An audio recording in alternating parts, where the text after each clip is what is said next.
रघुपति राघव राजा राम पतित पावन सीताराम।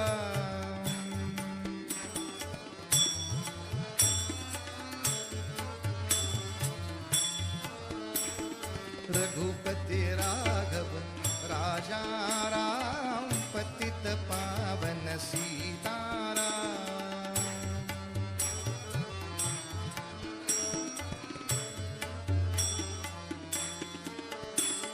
रघुपति राघव राजा राम पतित पावन सीताराम।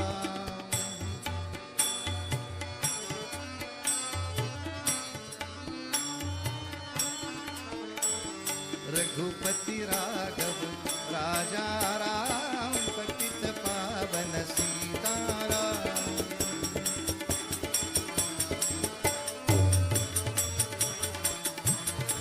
रघुपति राघव राजा राम पतित पावन सीताराम।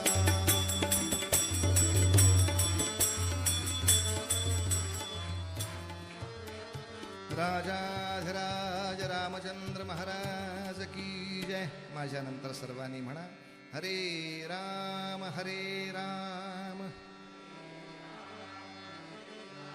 राम राम हरे हरे, हरे कृष्ण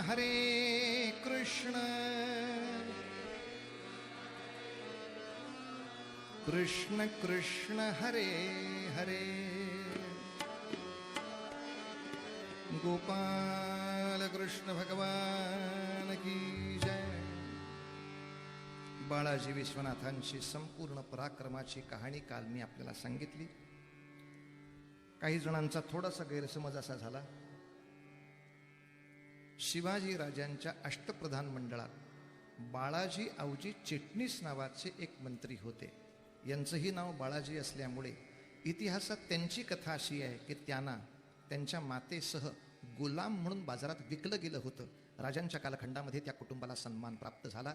आता बाळाजी या नावामुळेच तो घोळ एकदम झाला। काल बऱ्याच लोकांनी ते मला विचारलं परत, हो ते विकले गेले होते ते हेच का? नव्हे, हे नव्हे, ते बाळाजी नावाचेच होते, पण ते शिवाजी महाराजांचे मंत्रिमंडळातले बाळाजीची चिटणीस आहेत। हे बाळाजी विश्वनाथ भट, हे जवळजवळ 100 वर्ष पुढच्या कालखंडातला विषय आपण काल सांगितला।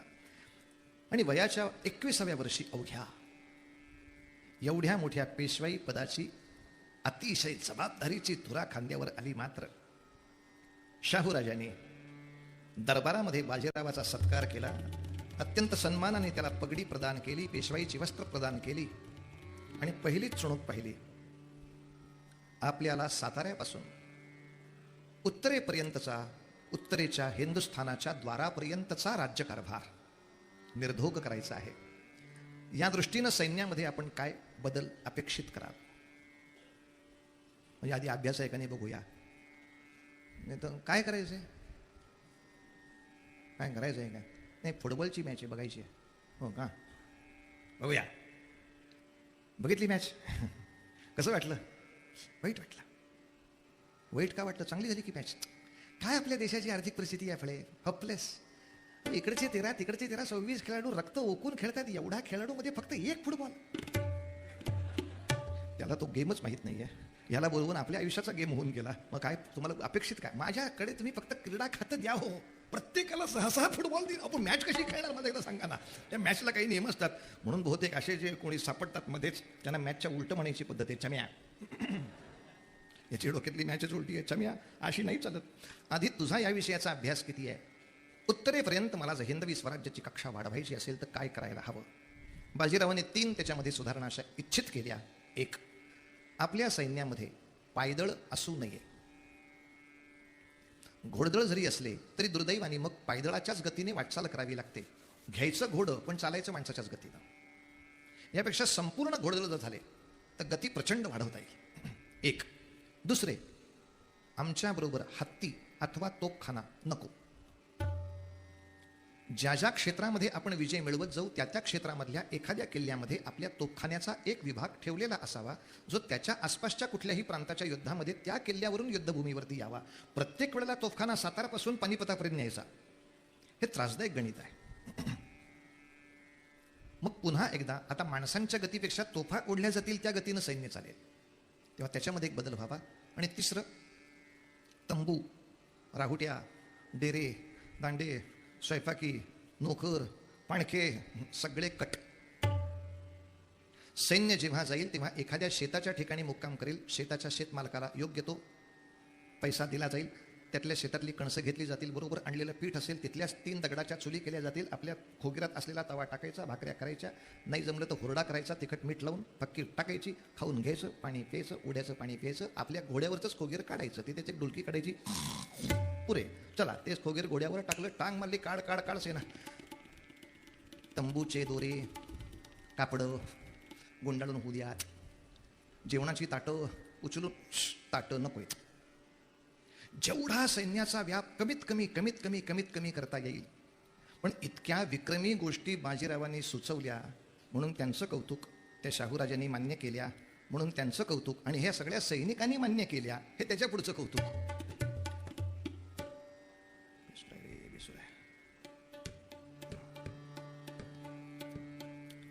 जर एखाद्या सरदारांनी आडवं प्रकरण केलं असतं तर ते बरोबर इतकी सगळी माणसं असल्याशिवाय आम्ही युद्धावर येणार नाही, खड्ड्यात गेलं युद्ध, असा कोणीही विचार न करता आता सातारची मराठशाहीच्या ध्वजाची जर आपल्याला दिल्लीपर्यंत दणकी पोचवायची असेल तर बाजीराव सांगतो, बरोबर सांगतोय. बाजीराव बरोबर सांगतोय. आता सिनेमामध्ये जरा थोडं अतिरंजित प्रकरण केलंय ते, त्याला धनुष्यबाण देतात आणि चालव वगैरे म्हणतात. इतिहासाच्या पुस्तकात तो तोंडी विषय झालाय. एवढी मोठी दिल्लीची साम्राज्य सत्ता असताना हिंदवी स्वराज्याचा दरारा सर्वत्र कसा असावा? आणि याला बाजीरावांचं ते उत्तर आहे, फांद्यांवर घाव घालण्यात वेळ घालवू नये. आमच्या पिताजींनी केले ते योग्य केले, मुळावर घाव घालावा, म्हणजे फांद्या आपोआप खाली यायची शक्यता असते. या दृष्टीने आपला दिल्लीवरती कायमचा वचक राहिला की बाकी भारतावरचा आपोआप राहील. सगळ्या फांद्यांवर काम करण्याच्या मागे जाऊ नये. मात्र शाहूराजे एक प्रार्थना अशी आहे, नुसती उत्तर दिशा अशी जिंकता येत नाही. जी शिवाजी राजांनी पद्धत वापरली होती, दक्षिणेतल्या अनेक राजांचं समर्थन घ्यावं लागतं. आम्ही समजा दिल्लीकरांनी तुमच्यावर चाल केली, तुम्ही एकटे महाराष्ट्राचे लोक लढणार का? तुमच्याबरोबर कोण आहे? त्यांना किमान दाखवता आलं पाहिजे, कर्नाटक माझ्याबरोबर आहे, आंध्रा माझ्याबरोबर आहे.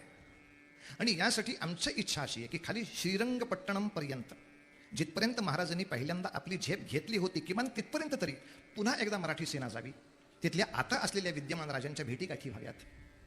आता हे हिंदवी स्वराज्य एका बाजूला त्रिवेंद्रमपर्यंत खाली आणि दुसऱ्या बाजूला दिल्लीपर्यंत वरती इतक्या मोठ्या क्षेत्रामध्ये जर पसरायचं असेल तर एवढ्या सगळ्या लोकांची आधी रस्ते तर माहिती करून घेऊ, या लोकांच्या राजांच्या भेटीगाठी तर तयार करून घेऊ. बाजीराव भलतेच उत्साही आहात, पण इतक्या श्रीरंगपट्टणमपर्यंत आणि त्रिवेंद्रमपर्यंत जर भारताच्या सेना आणि महाराष्ट्राच्या सेना न्यायच्या असतील तर किमान एक स्वारी म्हणजे दौरा 7-7, 8-8 महिन्याचा करावा लागेल. वर्षातले 2 महिने घरी, बाकी फौजेच्या घरी. कुठल्याही मिलिटरीचा हा नियम असतोच, त्याला तुम्ही काय करणार?